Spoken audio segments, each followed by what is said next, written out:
জেলা শাখা কর্তৃক আয়োজিত আজকের এই মানববন্ধন কর্মসূচিতে উপস্থিত সম্মানিত শিক্ষক মণ্ডলী, সম্মানিত সাংবাদিক বন্ধুগণ, বিভিন্ন গোয়েন্দা সংস্থার সদস্যবৃন্দ, আসসালামু আলাইকুম ওয়া রাহমাতুল্লাহ।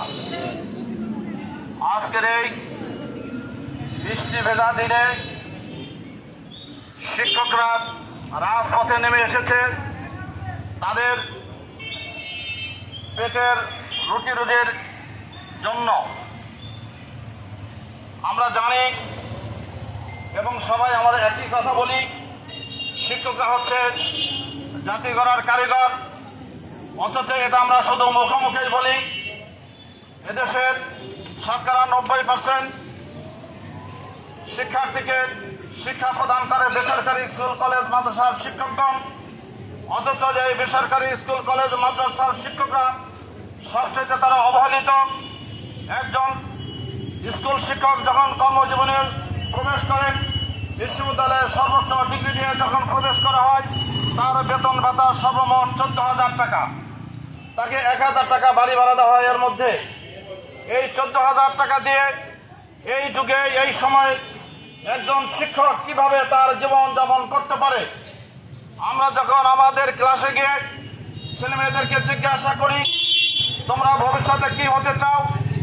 বড়ই পরিতাপের বিষয়, আমাদের শিক্ষার্থীরা doctor, engineer, pilot, SP, DC হতে তারা আকাঙ্ক্ষা পোষণ করে, কিন্তু আজ পর্যন্ত একজন শিক্ষার্থীর জীবনে মুখ থেকে বলে নাই আমি শিক্ষক হতে চাই। তার কারণ আমার এই শিক্ষার্থীরা তাদের স্যারদেরকে দেখে, স্যারদের জামা কাপড় নোংরা থাকে, পায়ের জুতা থাকে না। স্যারদের ছেলেমেয়েদের সুন্দরভাবে তারা পড়াশোনা করার জন্য প্রয়োজনীয় যে অর্থ, সেই অর্থ তারা সরকার থেকে পায় না। বিভিন্নভাবে তারা বঞ্চিত, তারা অবহেলিত। যে কারণে কোনো শিক্ষার্থী মুখ থেকে কখনো উচ্চারণ করে না আমি শিক্ষক হতে চাই। অথচ আমরা দেখি উন্নত বিশ্বে এবং আমাদের পার্শ্ববর্তী দেশ ভারতেও শিক্ষকদের সবচেয়ে সম্মানিত করা হয়েছে। উচ্চ বেতন স্কেল সহ শিক্ষকদেরকে সকল জায়গায় সম্মানিত করার কারণেই আজকে বিশ্বের উন্নত দেশ তারা উন্নতি লাভ করেছে। আমাদের বাংলাদেশের স্বাধীনতার 54 বছর পেরিয়ে গেলেও আজও কোনো শিক্ষা কাঠামো তৈরি হয়নি। আমরা জাতিকে কোন দিকে নিয়ে যেতে চাই? আমরা কি মানুষ বানাতে চাই? 54 বছরেও কোনো শিক্ষা কারিকুলাম, শিক্ষা নীতিমালা প্রণয়ন করা হয়নি। যে কারণে কোনো সময় শিক্ষকদেরকে দিয়ে ব্যাংক নাচানো হয়েছে, মাসের গুলি আওড়ানোর প্রশিক্ষণ দেওয়া হয়েছে।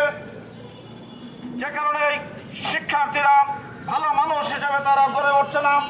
আমরা যদি সুন্দর রাষ্ট্র চাই, কল্যাণমূলক রাষ্ট্র চাই, সুদ ঘুষ দুর্নীতিবিহীন রাষ্ট্র যদি চাই, অবশ্যই আমাদের একটি আদর্শ ভিত্তিক শিক্ষা কাঠামো তৈরি করতে হবে এবং শিক্ষকদেরকে সবচেয়ে উন্নত বেতন স্কেল দিয়ে সম্মানিত করতে হবে।